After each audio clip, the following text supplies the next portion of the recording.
Hello? Yo, Alright. So you just wanna do this without judging, we can get the judge after. you just consensus about that. Yeah, I'll probably just be able to this week. Yeah, we can do Islam. So you said the dichotomous stance is just gonna be like the negation for Islam being true, right? Repeat that again? You said that your dichotomous stance towards mine was just gonna be the negation about Islam being true, right? Yep, that's correct. Alright, so pretty much that's the case. But before we start, can we just I'll establish some of the rules. Just loud mic and shit, and no disingenuous tactics. That's pretty much it. Yeah, sure, man.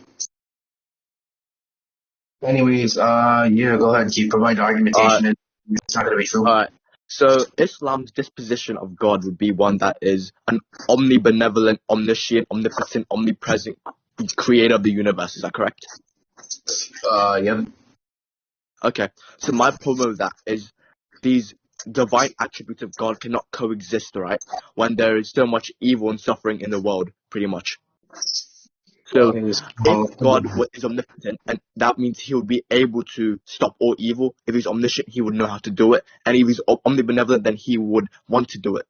So if that's the case, then why does such evil and suffering exist in the world? That's my question. Oh yeah, sure. So basically, when we talk about this, the moral nature of God, right? We know this is basically just his model knowledge, right?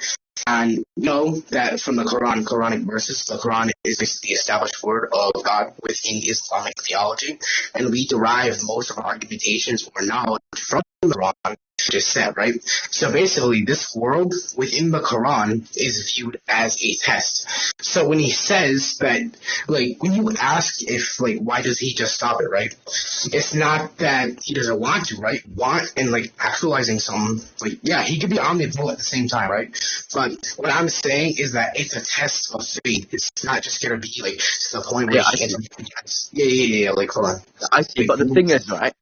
If he's omniscient, then why would he need to test us? Because then he would already know the answer to the test.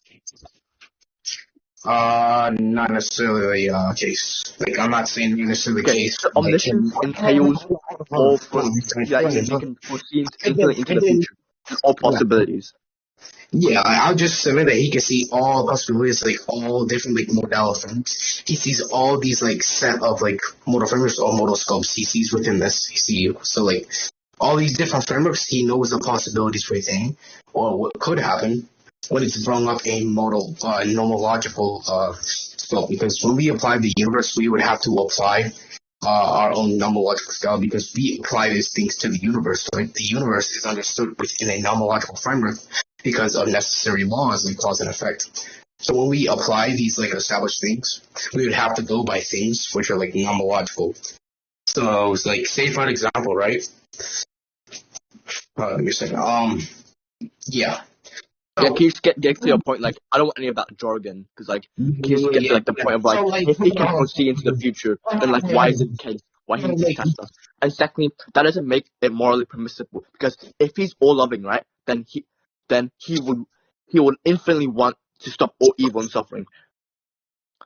So why would he create a world, right? So are you saying that he purposely created a world with infinitely more suffering and evil?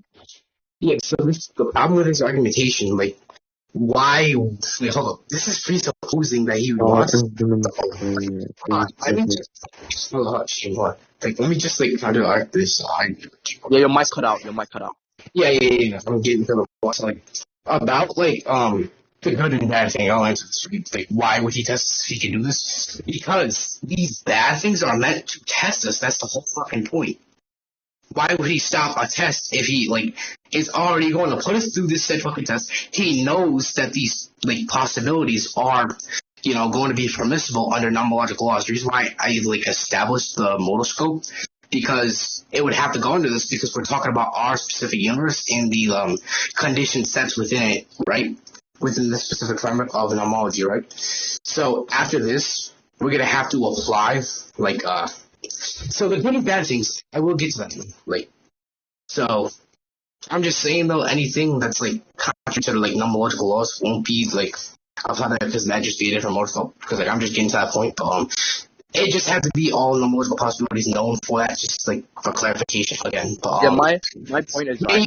yeah, hold on. I know your point. I'm trying to get to that. So like the reason why he wouldn't stop it is like I already gave the reasoning to that and the epistemological basis for that. The criteria as to the reason why he wouldn't want to stop that would just be his test within this world. The good and bad is the test for our faith. We were put down because our eternal reward within Jannah depends on how we follow the objective moral laws that are established by Allah, right? So if this is the case that he knows like these answers, right, these multiple possibilities, just because he knows what could happen doesn't necessarily mean it is going to happen unless willed, right? And that would just suggest that there's cause and effect, like going off like the necessary laws within the nomological motor scope. So cause and effect would be there. There's causal relationships for that, and right. So again, the reasoning is already there.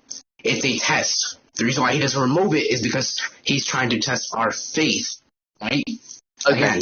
So is it possible, right, for him to test our faith without all that suffering and evil? Why does he have to make it so that there's this extent of suffering and evil? Why could he not make it where there's a world where it still tests us, but there's infinitely less evil and suffering, and that this is not and then this world, right, is the exact amount of suffering and evil we need. That's pretty much what you're presupposing, because there's no possible way for that he could make it so that there's less evil and suffering. Yeah, so what and then you do let's make it more permissible, right? Even if you're saying that, can I finish, please? Can I finish? Okay.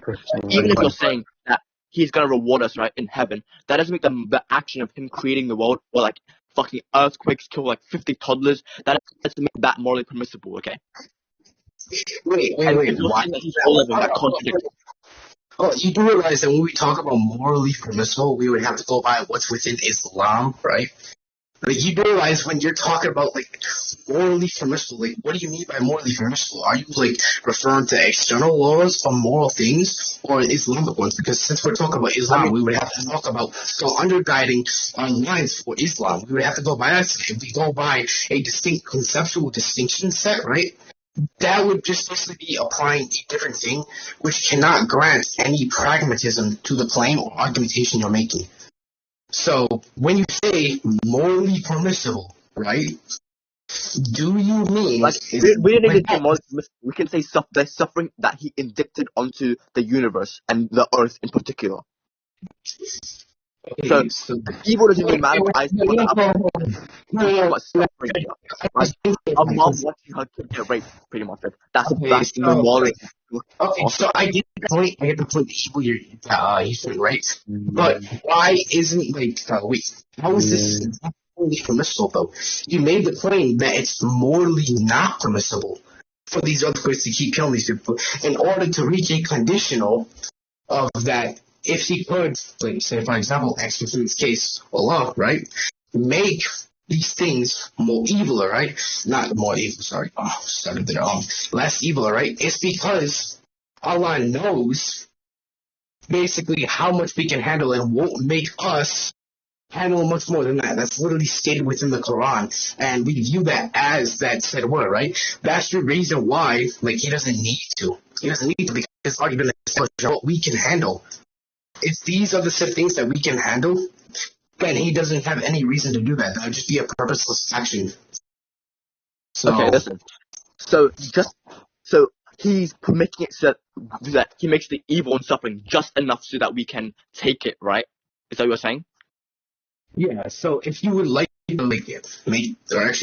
If you're gonna grant that, and if he's omnibenevolent, is there not a case, right, that obviously because he's omnibenevolent, he would want to, right, infinitely more than pretend me, even though I'm not omnibenevolent, he would want to make it so that it's the case where there's less suffering and evil, but he still tests us.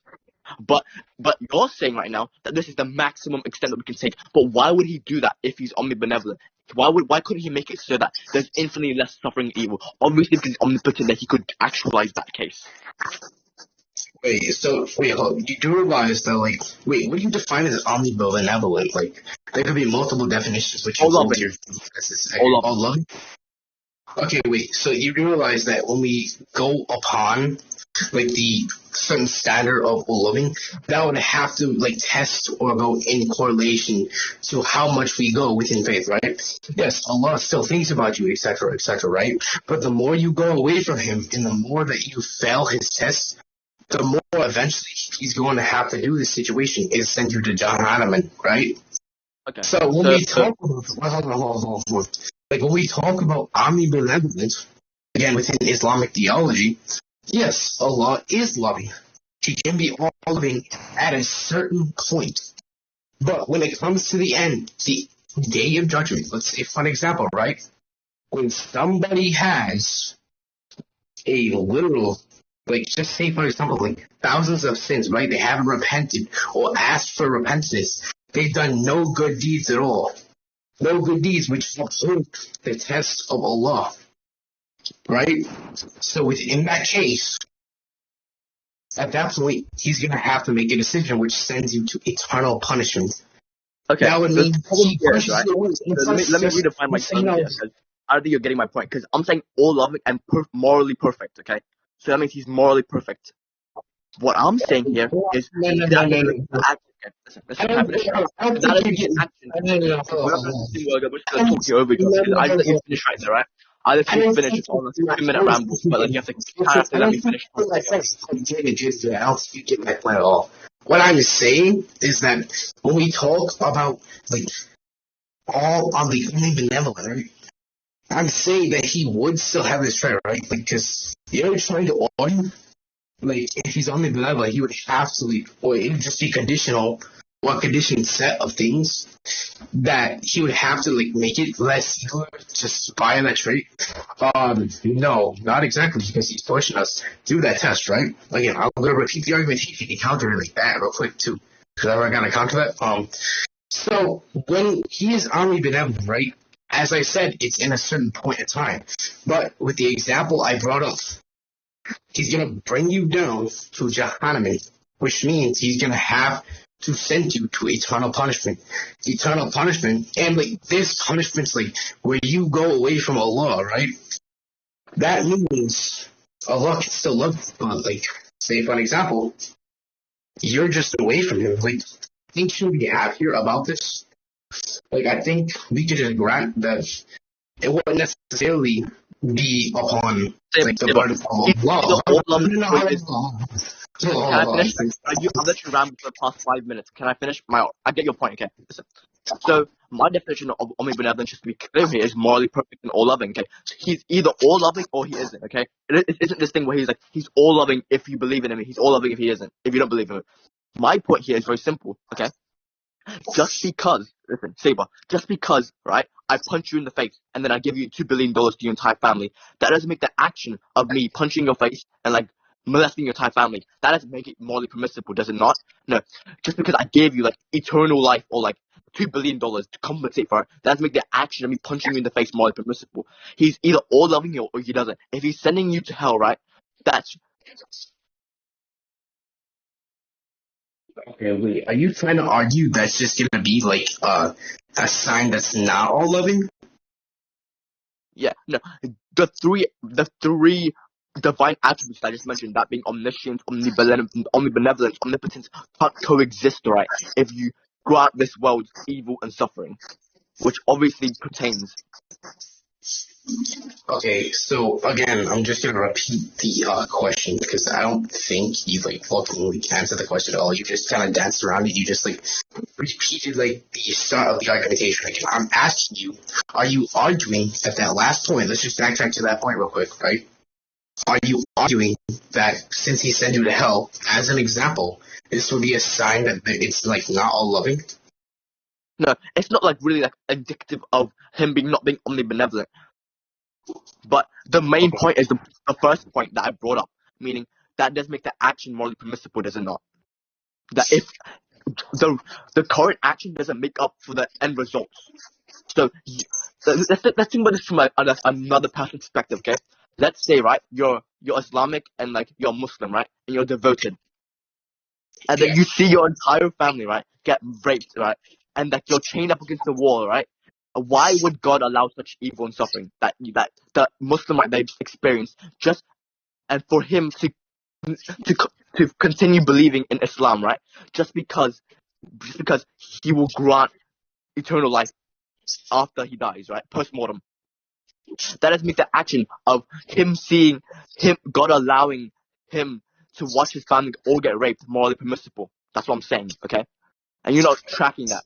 And like, just because it's a test doesn't make the current action morally permissible. You're not tracking it. So again, hold up.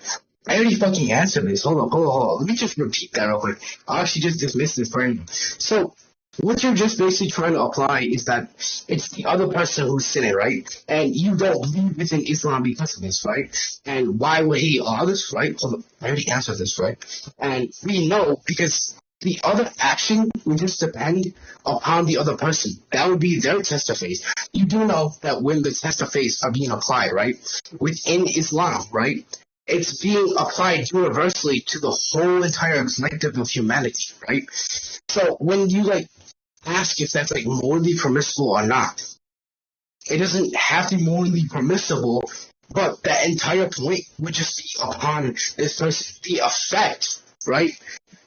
It's a sin coming from another person. It's not necessarily which in this point, I already said it's gonna be a test for humanity. Humanity is upholding this, right? But this specific person within humanity is not. So if this guy is no. So again, within this test of humanity, this person is not upholding it. And I'll just finish real quick. Basically, oh my gosh, she's such a retard. Basically, again, right? So we how is it not morally permissible, right? He does not. I already said the morally permissible part does not follow for the other guy committing the sin. It wouldn't be morally permissible, but the guy is failing the test, right? Okay, Seiba, are you finished? Okay. Tell me when you're finished. Oh, I ain't done yet. What you're doing is you're just misconfusing the point about morally or just moral problems that contradict Islamic law or go against them, which would just be haram, would be applied to the point of the sin, right? It's basically being a sin committed by another person, right? The sin is not morally permissible, but within this framework, the guy raping the family is committing the sin. It isn't morally permissible for this guy, right? But for evil to exist, it's a test of our faith. And like you said, you exactly just proved my point. Say, for example, you said the guy, what if he doesn't follow within Islam because of this, right? It's the effect being applied to him, right? Via that sin. It's affecting his test of faith.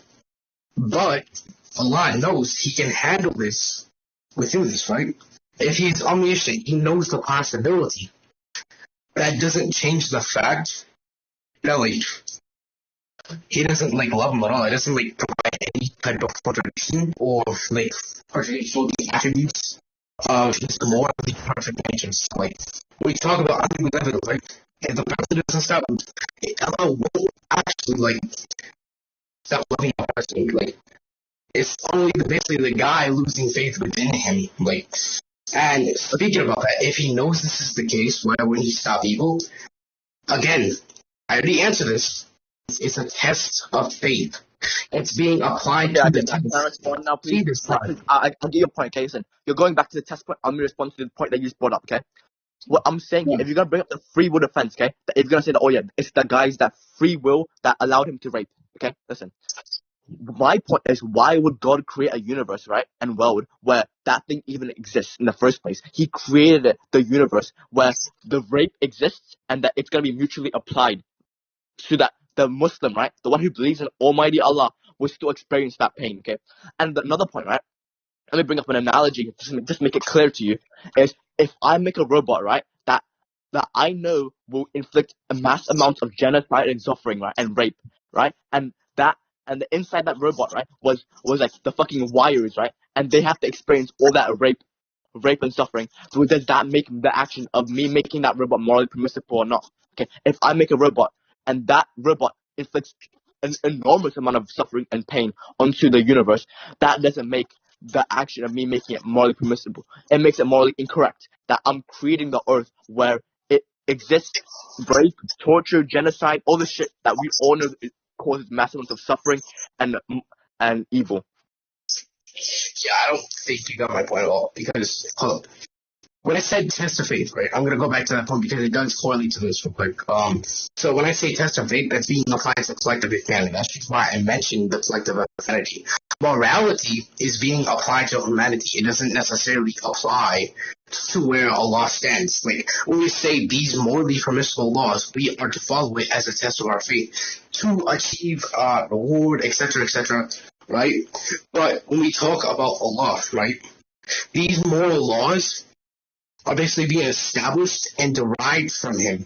If we apply something that's being established and derived from a being, that's just going to be a contradiction towards their nature as God, because God generally, with like in Islamic theology, does not have a clause. He's basically eternal. Like, so like he's infinite by the eternal like inference using here. So again, if we apply moral laws to him, we'd be applying something contingent to that. So again, that's just going to be a P and not P right there. Two dichotomous things which we cannot apply to each other because each one excludes the other option. And again, like the entire point revolves around trying to apply something which is meant to be applied towards humans. And the reason why is the test of faith and their belief within Islam, Allah, and their submission to him. Why would he want to create this universe? Again, the test of faith, where he follows the subjects. Islam, the submission to God. Submission to God is the test. So, when he expects you to follow something, he wants you to follow. So, again, you're not actually understanding what I'm implying, because, like, when you say, is it morally permissible that Allah does this, etc., we cannot apply moral laws that are contingent from Allah for us to follow to his own being. That would contradict his entire mental ontology within Islamic theology. And that would just basically cause a total collapse for the said proposition or the framework in itself, because that would just, again, as I already stated. So, Okay, so let me give an analogy, okay? So, let's say, right, your entire family is in a fire, right? No, you just see another family, right? And they're burning into a fire, right? And the house is entirely on fire. And then you have the power, right? You have the power to like douse that and save that entire family, right? That's burning in the house. And you're just watching them, and you just literally just watch them die. Does that make action of you not doing jack shit when you can, morally permissible or not? That's what I'm saying here. God can intervene at any time when he's seeing that family get raped, but he doesn't do shit. And the thing that's even worse, right, is you can only take the oil, it's a test to a certain extent.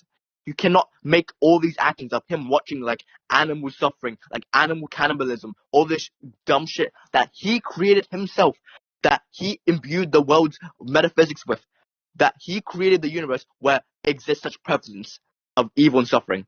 You cannot just dismiss this all because it's a test, okay? Because that doesn't make the action of him creating the universe in the first place morally permissible, and that contradicts his morally perfect and all-loving stature that you are appealing to here, as that Islam is appealing to here, to be more specific. I don't think it's a contradiction at all, you idiot. Okay, so again, as I already said, like fuck, like Allah tests us to our limit, right? So let's say if this person's limit, and Allah knows he can handle, he will only make somebody or will something that can happen as a possibility because he's aware of these possibilities. In this framework, then it would have to be to their own limit in which they can handle, because Allah can know or rather knows what they can handle, right? If he does something which they cannot handle, that would be a contradiction to his moral nature, right? So in that case, that's the reason why I brought that whole thing up. Within that framework, if we're applying Allah to this scenario, like again, we would have to just fucking apply that the point of that entire thing is going to be to where they can handle it. So again, it's just, oh my gosh. So within the framework, like I already said, it's the fucking, oh man. So, is it morally permissible? Yes, it is going to be morally permissible. It will be morally permissible because it does not contradict the nature which you're suggesting. That's just going to be an invalid inference for you. Okay, so listen, if you're gonna say that, oh yeah, God's creating it so that it's the extent that what humans can handle, that doesn't justify the actions, okay? So if I rape someone, right, but I don't rape someone hard enough, right, so that they get pissed at me, that still doesn't make the rape morally permissible now, does it? I'm not saying just because he made it so that it's just so enough that humans can handle. That doesn't make the action of him imbuing the world with such evil and suffering morally permissible. Morally permissible when he could just make it like, for example, heaven and Jannah in Islam, where free will exists and there's absolutely no evil. So why doesn't he just do that? And if he just wants it to be a test, right? Then he's literally omniscient, like we just discussed. So why would he want to test us when he wants us to live like a life like in heaven? Okay, so you're a retard. One, I already suggested that this would be obtaining to the possibilities of what can happen when he wills something. It doesn't guarantee the entire scenario is going to be the case that, like, it's fixed, etc., etc., etc., right? Like, let's just say he can, though. Let's just say he can, right? Let's just grant it for the sake of autonomy, right? No, you have to grant it if you're saying that he's omnipotent. No, I'm saying let's just grant it for the sake of the argument. Are you stupid? This would just be the sake of the argumentation. What? So what did you just say? Like, you just said you grant for the sake of the conversation. What? Did you just mic just cut out? Like, you didn't even respond.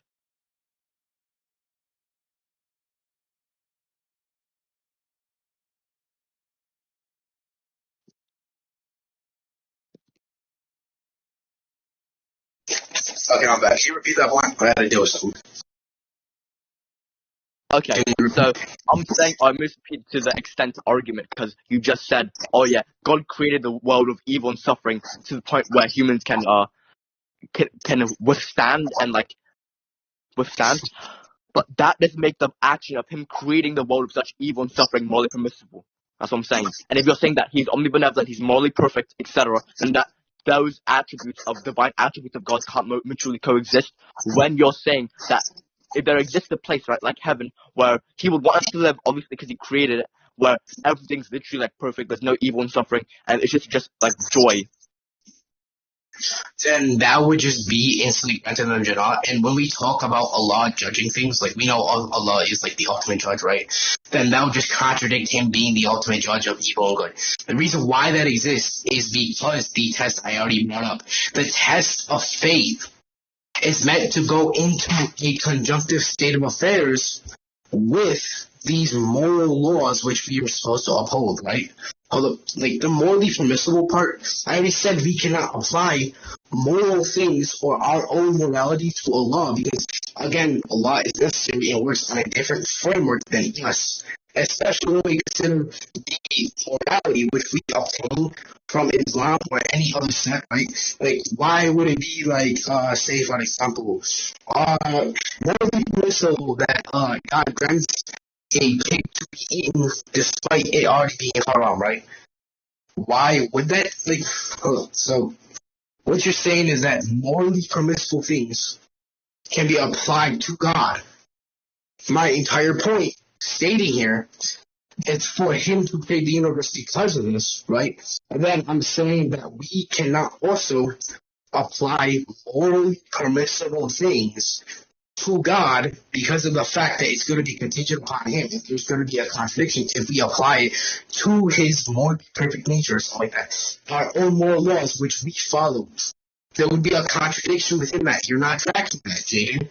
I already said a P and P within, not P and P, P and not P within working the morally permissible things or the set of moral things derived from him. We get our morals from Allah. If it's going to be contingent upon God within our scenario, that basically, like, the entire point is that he's a logical necessity for this too. Like, if these things are going to be contingent upon Allah, he's going to be a logical necessity for that. Take that away, that's a contradiction, becomes a mortal collapse, which was my entire point. We cannot access contingent things to a necessary being. Sir, we can make judgments upon it. that doesn't necessarily determine if it's going to be actually morally permissible or not. That will just be within our own subjective framework and belief about him, which goes upon the very foundation of our own fucking beliefs to test of faith.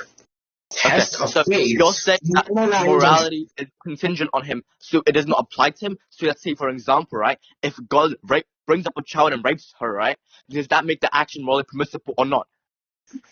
Let me just reaffirm that with you. Hold. Oh my. Can you repeat that? Okay, so you're saying that since morality, right, in Islam is contingent on Allah, that means that is what you're saying, morality, right, and moral actions does not apply to him. So even if he were to drag a girl up from earth to heaven and rape her, will that not make the action morally permissible or not? That's a reaffirm with you. I'm tracking your argument here. It's a clarifying question. Yeah, I know. So that's not necessarily the full extent of my argumentation. I'm just saying that when we try and judge on what Allah does, and since these are contingent things, it's just going to follow, as the condition said, that these contingent things also apply to our own morals and our test of faith, right? And our belief upon Allah. Our belief upon Allah is how we uphold it and judge, not even judge, just like go to Him or like see Him as, like, say for example, our belief in God, like Islam, which just equals submission to God, would be a part of our test of faith, right? And again, since it's just going to be that this, like, say for example, us judging him, making upon a decisive things between these moral, like, judging what moral things are, coming from our consensus of what morality is, it's going to be working off what we have about morality, which exists within a contingent world, right? And within the framework, since God is just going to be the logical necessity over these morals, right, within that said worldview, it's just going to be the case that our judgments are what's morally permissible upon God. It's also going to be subjective frameworks, not necessarily actually being applied to Allah, that this is morally applicable. There is the conceptual distinction. We are making judgments upon Allah using contingent things. These contingent things do not follow upon Allah, therefore He cannot have any form, actually just the substance does not have any form of pragmatic applicability to the being. So, because it lacks this, the claim itself, or just that it's not morally permissible from our judgment, is not going to be true because there's a contradiction within that worldview. That's what I'm saying entirely. Okay, so what you're saying is that even though he's saying that he's all loving, right, and he's morally perfect, because morality is contingent on him, then we as human beings cannot make moral judgments on him, whether or not, even if he brings up a kid to heaven and rapes her, that we can still not make judgments on him to say that the action that he just did, in hypothetical, is not morally permissible or not. We cannot even make a moral judgment on him, despite having moral objectivism. Is that the case? No, I'm not saying that we can't make judgments. I'm literally saying that we can make judgments, and it's just a subjective framework that we have. Therefore, it doesn't actually have any form of, like, objectiveness. Unless, say, for an example, right? Like, again, like, I already used the contingent part, right? I'm saying because it's a contradiction that we cannot actually objectively apply it to him. It's just subjective in what we think about him. Again, that just correlates to the test of belief. Our test of belief within Islam is just going to be made, or rather, our submission to God. So when we talk about submission to God, Islam, right, and we have these things we are applying it to our own dogmatic attitudes about something. So when we have these dogmatic attitudes too, right, it's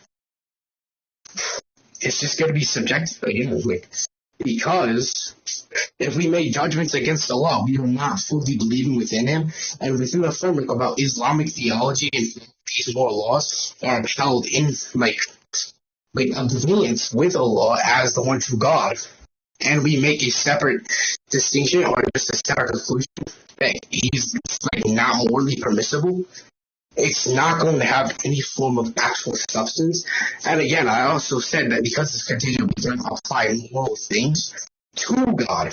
because that brings up a contradiction to his necessary nature as the like logical necessity for morality. If we apply some contingent, it's just going to be a P, not P, for and being the logical necessity.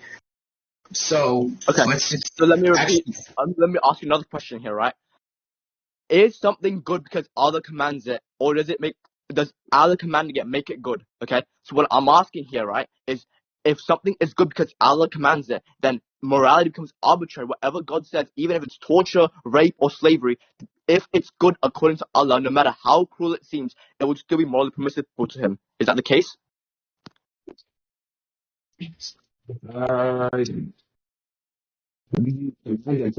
executed would be considered good versus upon his judgment if it is said that by him. Like say for example, if Allah gives this command, we must follow it as a test to our belief, right?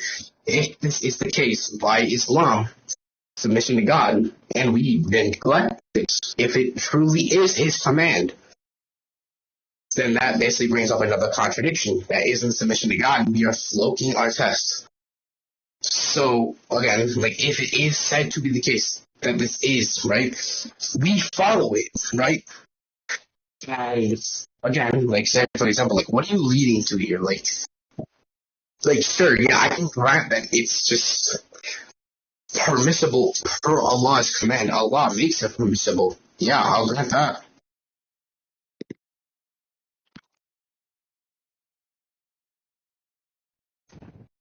You heard what I said, right? Yo, Seiba, what's good, bro? Paragon.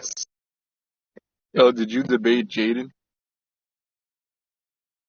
Yeah, I'm debating him right now. Hold up, can people inside this Oh yeah, VC give us sorry. Yeah, I'm back. I'm back now. Okay. So one more thing. Okay.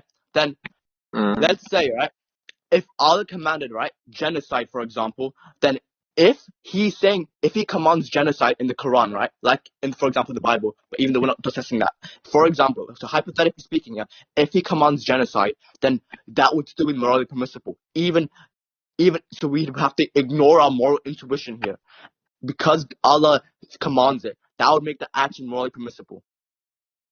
Is this the case? Yes or no? I doubt I it. are all like judgments made up on that, and by it being objective within the more realistic sense, then yes, it would be morally permissible per his command. And if we don't uphold it, then we are actually upholding a test of belief.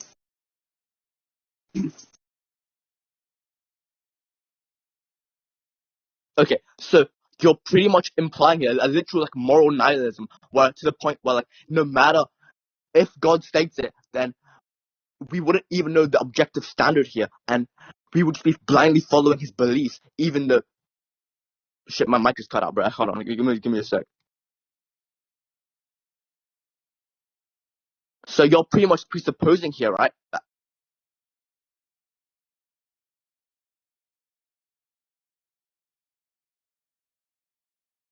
Hello, hello,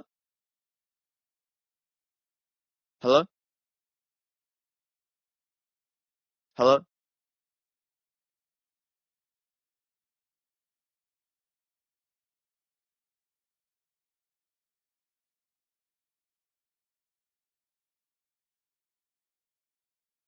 Hello?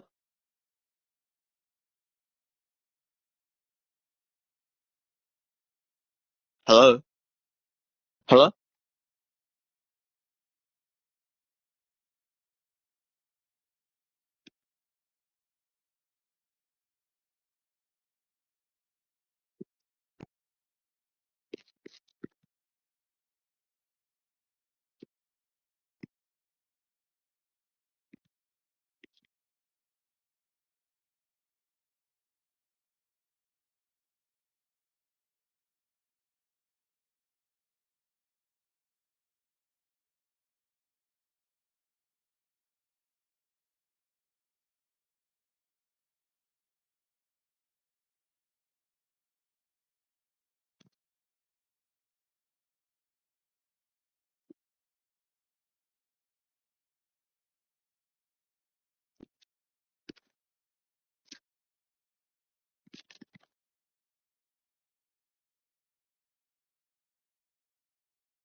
Yo, can y'all hear me? Hello? Alright, so the question you asked, it being morally permissible for us, yeah, it would just be like a thing we would uphold for our submission to God, yes. It would just be like judged by Allah as this absolute like command that we follow. So it would be basically applied to us. And again, if you're just trying to link this to like the judgment part, or just like the thing I said about judgments made upon like Allah or something like that, then that doesn't necessarily discredit that we cannot apply moral laws or just morality or things being morally permissible upon Allah, right? That doesn't negate that.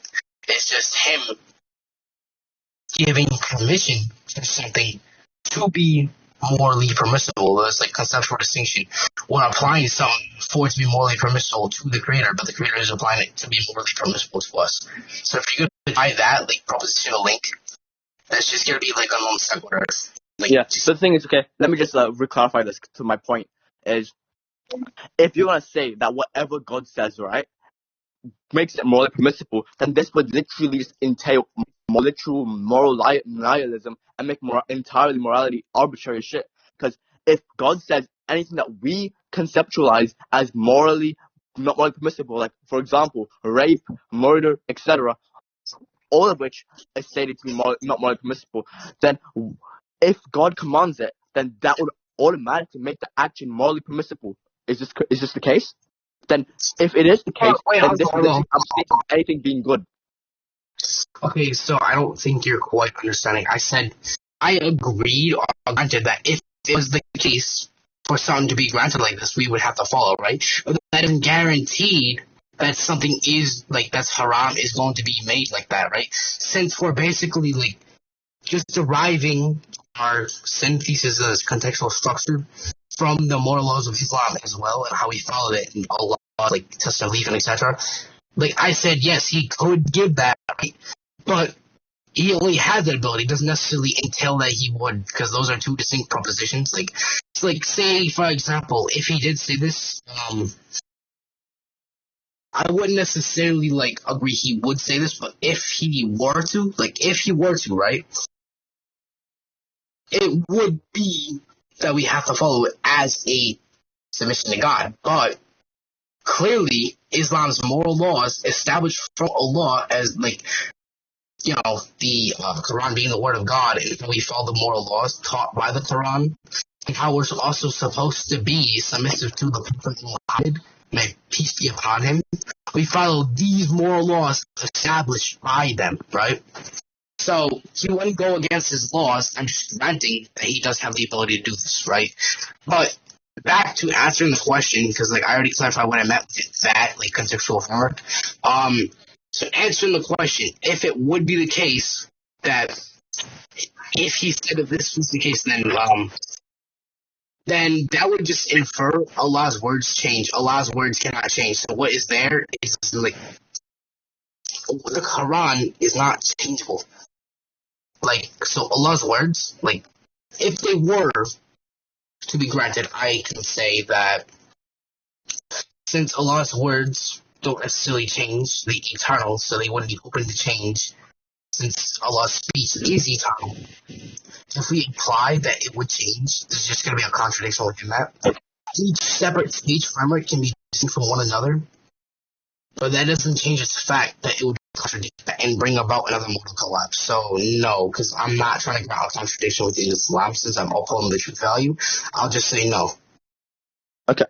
So you're saying no if he says that, for example, murder is good, then that doesn't make him morally permissible. Or you're saying yes.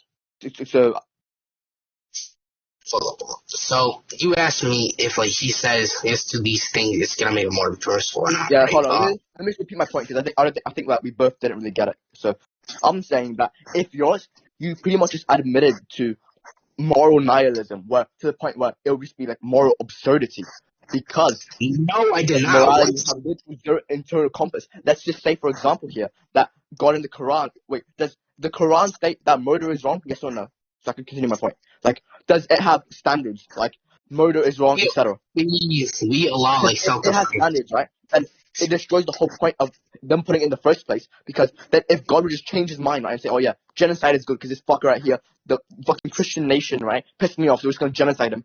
That would make him saying, oh yeah, let's go genocide this entire nation, right, morally permissible or not. Because if you're arguing that whatever God says makes the action morally permissible, then that's what it entails. Okay, so again, I don't And think you. speaking of morality of any substance, it's pretty much subjective to his personal states. Yeah, so I don't actually think you fucking got my point. No, I did not agree to moral nihilism. I said that he could grant this ability, but he would not. Again, so he wouldn't pertain to moral nihilism when upholding these laws. It was like I said he could have the ability to do this. So what you're doing right here is like strawmanning. I said he wouldn't do either way, so he wouldn't pertain or have like any conviction that would allow for moral nihilism. I just granted that he has the ability to do this. Doesn't necessarily mean it will. That's the reason why I brought the distinct propositions and the token distinction between these propositions, which is can and actualize, which is potentiality and actualizing, but the more likelihood of it like being the case for the other proposition that say for example the potentiality of this being the case is lesser due to Islamic laws. And I heard about the point that Islamic laws or the words that are like within the Quran cannot be changed, right? It's just adding more speech which would induce a contradiction. So therefore, since we can have a contradiction, because then that proposition can actually be actualized because it leads to a modal collapse, as I already said, it removes that condition and makes the other proposition a totality, right? So via that contradiction that we have about these moral laws, basically him agreeing to that would just be contradicting the Quran itself. That's the reason why I granted he has the ability, but he will not. So you strong there by misinterpreting argumentation and saying I agree to this when I only granted that as potentiality it will not be actualized. So I don't think you quite understood my point there. Okay, so let's just say so even if we were to grant that, so what I'm saying was putting up a hypothetical here. So if, for example, that God says this specific action would not be morally, for example, genocide, etc., any action that would convey to us moral absurdity. If God says that it's morally good now and he changes his mind, I'm not saying that if he would actually do it, I'm putting a hypothetical here. It's a hypothetical. We have seen no instances of this happening, but it's quite literally called a hypothetical for a reason. If it's the case that he says it, then it's indicative of moral nihilism and moral absurdity, and it's just ends circular because he just changes his mind at any point in time. Say, oh yeah, genocide is good here. Actually, fuck it. No, I'm changing my mind. Because if we're going to derive morality from him, and to the extent that which you're saying. And so that's the reason why I granted that it won't be the case that is within that hypothetical as well, because I already granted that would exist a fucking contradiction within that reasoning, and therefore it would make a logical impossibility. That's the reason why I said that there is a contradiction within that thought process, which you're suggesting right now, right? So I did not agree to it, like you said again, right? In the hypothetical, that's just why I granted it would be a contradiction for him to do this. But within this what I'm saying, okay, so because you'll bring up moral absurdities and that morality would not inherently apply to him, so they bring it back to the problem of evil to say that why would God entail such a world with suffering and evil once again? Because then you just agreed that whatever God says right now, he can't just change his mind because that would never happen. Again, I don't think you're understanding the point. I just granted that he could. It won't be actually actualized. So he can do this, but it won't mean he will. That's the whole entire thing. That's the entire point. There's a conceptual distinction between that. I don't think you're getting that. And again, hold up. Moral absurdity, you do realize that within, we can't apply moral laws, etc., right? That doesn't induce moral absurdity. And moral absurdity is where there's no right or wrong within moral laws actually existing. When we go into that meta-ethical framework, we already, established that there are just laws, but derived from a law, and that we cannot apply the same laws to a law because they are a contingent thing. I don't think you're quite tracking that. Okay. That does no. Let me actually educate you. That does not induce moral absurdity as a philosophical idea.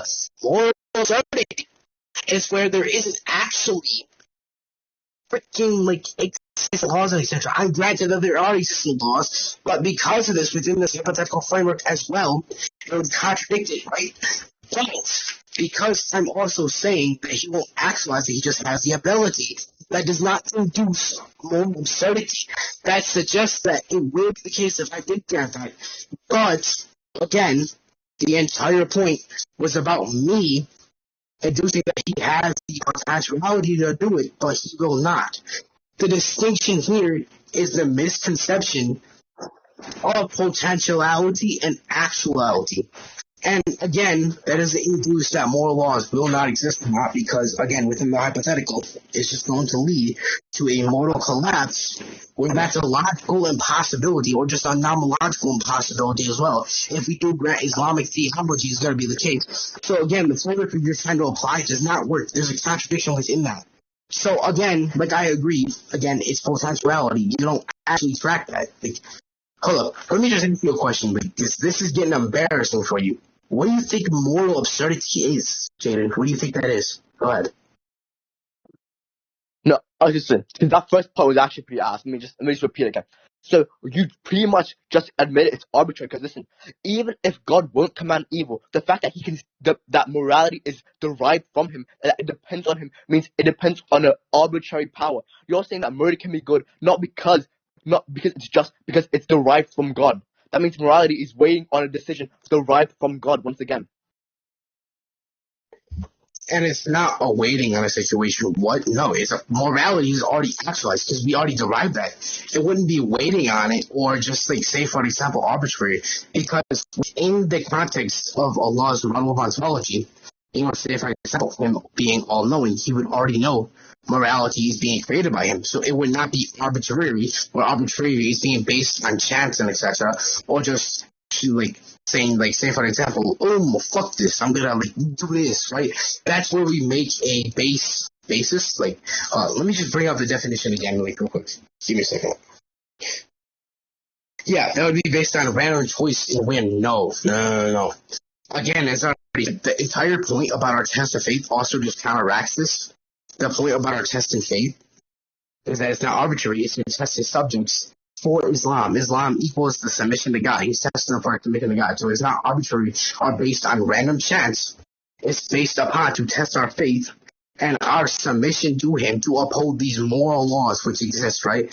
So again, there's no arbitrary thing that exists via him knowing that this will be the case within the framework, right? So within the framework, he knows that humans exist, right?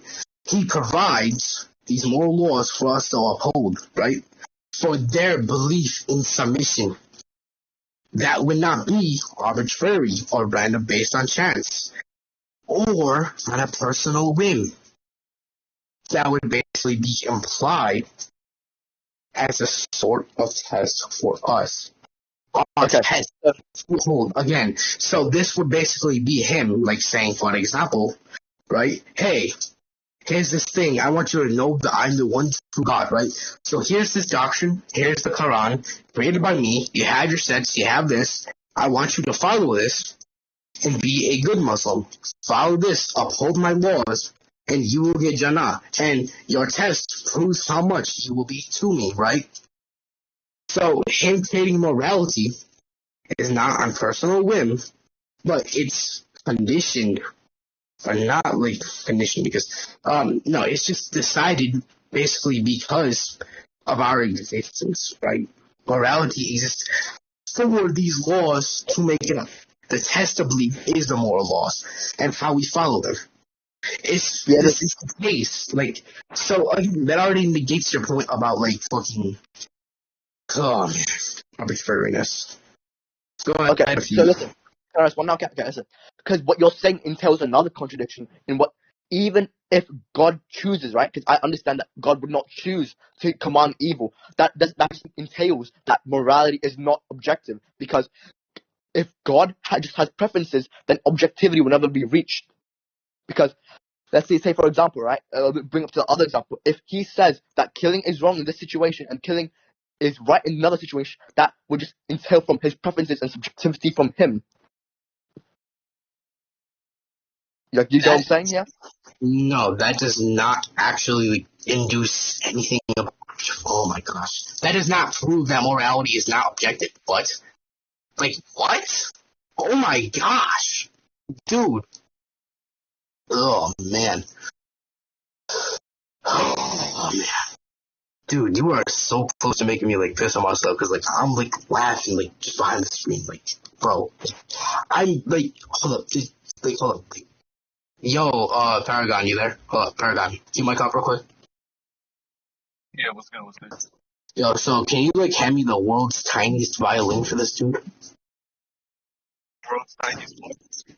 Yeah, the world's tiniest violin, man. Just hand that, I could just play this guy, like, I'm just doing this, man, like, I'm a music professional for this guy, like, this guy would legit get me a music from the amount of music notes I would make off him, just for, like, right now, bro.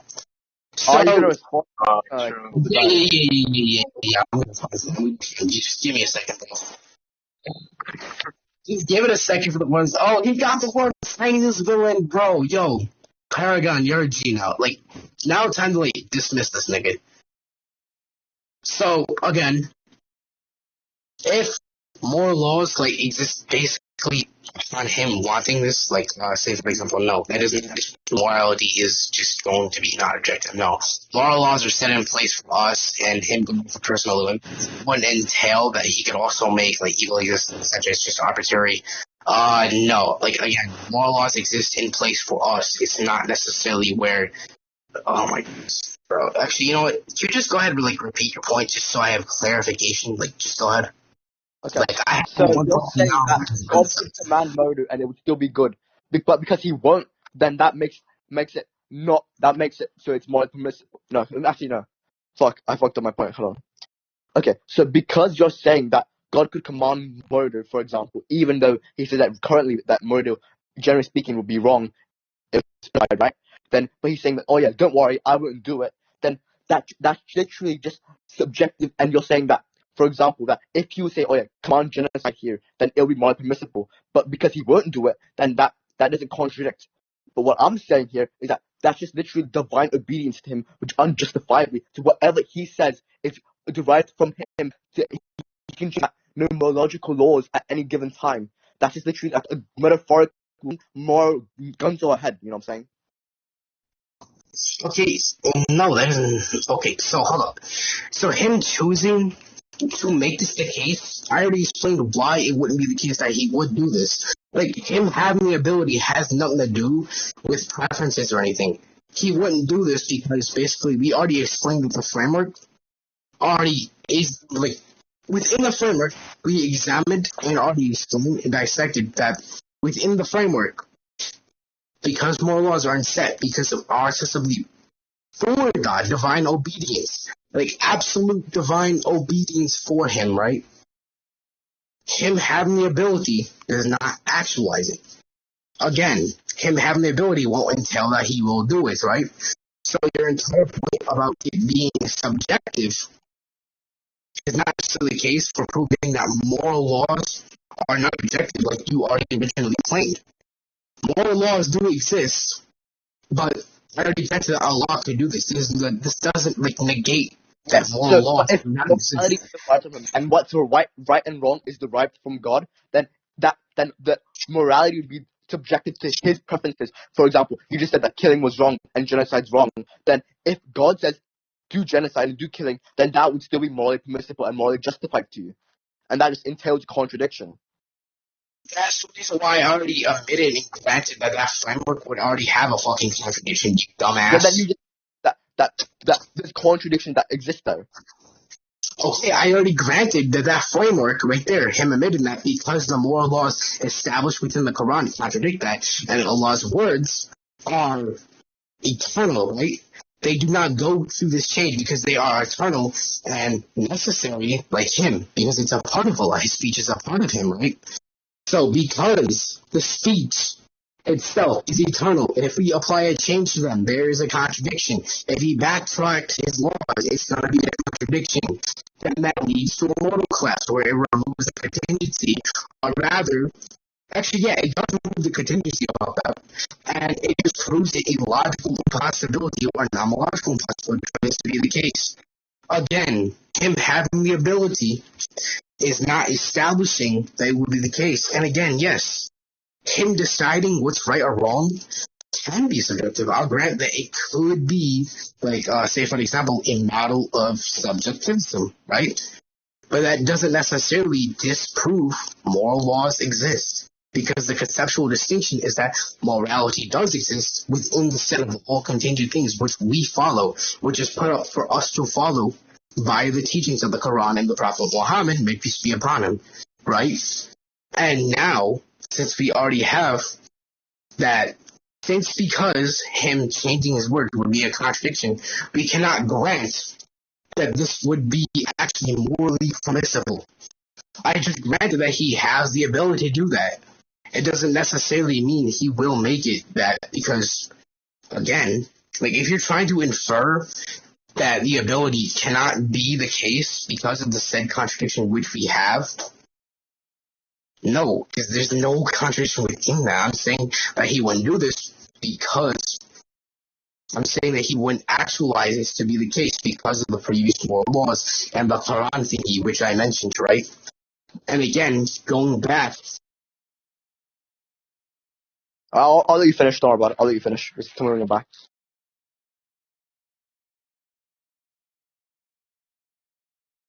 and so via the Quran thingy, which I already gave, and etc., right? The contradiction we cannot grant. It's going to be the case. So, okay, so sorry, there's tons of people interrupting me. I'm about to hit him in the face, bro.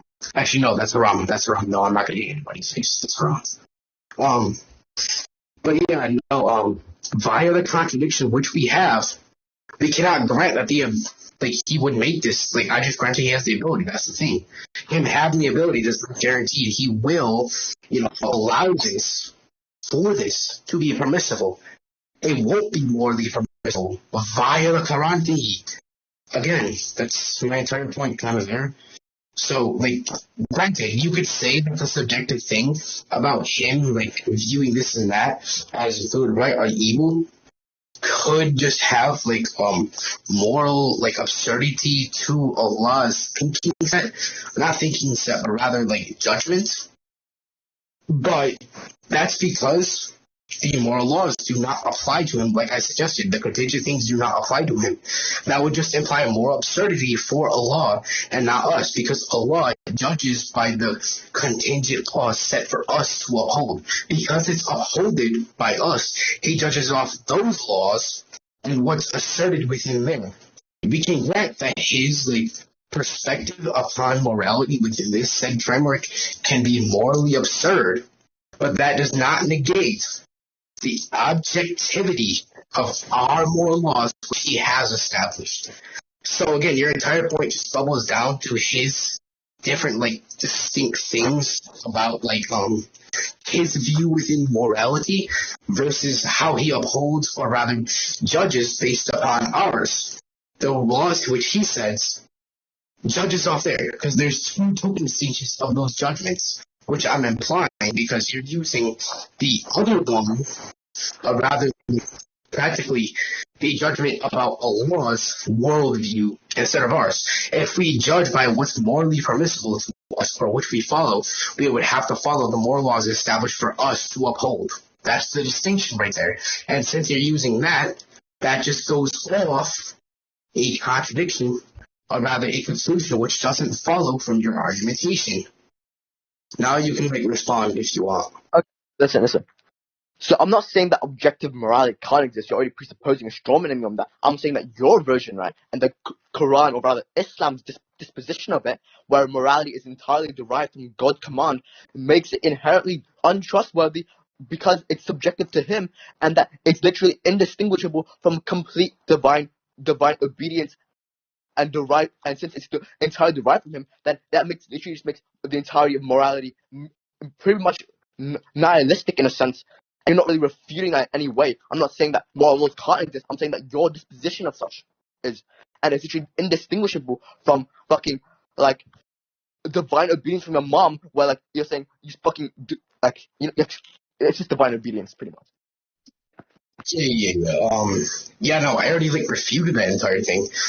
Like one, I proved how that entire thing would just be a contradiction, and I provided the two judgment things, right? The judgment about his perspective upon our world, and how he judges based upon our laws and how we uphold. That's the reason why he judges what's morally permissible from that, based upon how we uphold that, right? And it's not necessarily how he what's morally permissible. He goes by what he already asserted to be morally permissible to us. He views upon us and how we uphold these specific laws for a test. That's what I'm saying. Like, Wait, can you repeat it? exactly. Can Sure. you repeat it one more time? I can repeat, yeah. So, again, him, like, making off, like, a subjective thing, okay?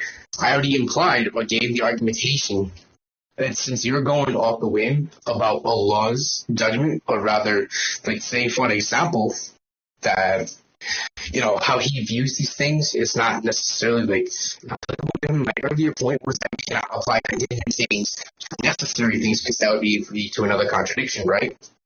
So, because I put a rather just full translation within there, I'm saying that he wouldn't necessarily follow, or rather, like, grant that because of the contradiction with the Quran thingy as well, right? So, when he talks about morality, he can have a subjective view, which is only to him, right?